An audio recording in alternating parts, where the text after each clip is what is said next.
Welcome to Jeremiah cars. இன்னைக்கு நம்ம Jeremiah கார்ஸில் ஒரு தரமான ஈக்கோ ஒன்று எடுத்து வந்திருக்கோம். நிறைய சப்ஸ்கிரைபர் ஈக்கோ வேணும், அது லோ பட்ஜெட்டில் வேணும், எல்லோரும் 4 லட்சம் 5 லட்சம் சொல்கிறாங்க. நிறைய கால் பண்ணி கேட்டுகிட்டே இருந்தீங்க. உங்களுக்காக ஒரு பாடி அவுட்லைன் எல்லாமே தரமாக, அதாவது இப்போ தான் கம்ப்ளீட்டாக பெயிண்டிங் எல்லாமே ஃபினிஷிங்காகி வந்திருக்கிற மாதிரி ஒரு வண்டி. 2013 model, single owner, TN 79 number, Sankarankovil ரெஜிஸ்ட்ரேஷனில் எடுத்துகிட்டு வந்திருக்கோம். வண்டியோட பாடி அவுட்லைன் எல்லாமே பார்த்துருப்பீங்க. முக்கியமாக எல்பிஜி என்டாஸ்மெண்ட்டோட வந்துருக்கிற வண்டி. கம்பெனிலே வர்ற எல்பிஜி என்டாஸ்மெண்ட்டு. உள்ள சீட் கவர்ஸ் எல்லாமே இப்போ தான் புதுசு போட்டிருக்காங்க. இன்டீரியர் எல்லாமே பாருங்கள், ஜம்முன்னு இருக்கும். சிங்கிள் ஓனர் கண்டிஷனில் இருக்குது.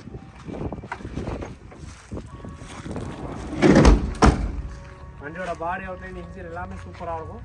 2013 ஒரே ஓனர் கண்டிஷனில், இன்சூரன்ஸ் மூலமாக எல்லாமே கரண்டாக இருக்குது. ஒரு கஸ்டமரோட வெஹிக்கிள் தான், அவ்வளோ தூரம் எல்லாமே ரெடி பண்ணி சேல் பண்ணுறாங்க. இந்த காருக்கு வெறும் 2,85,000 மட்டும் கோட் பண்ணியிருக்காரு. நீங்கள் நேராக வாங்க, வண்டியை டெஸ்ட் ட்ரைவ் பண்ணி பாருங்கள். கஸ்டமர்கிட்ட பேசி எவ்வளோ பெஸ்ட்டாக வாங்கி கொடுத்தீங்களோ கண்டிப்பாக வாங்க.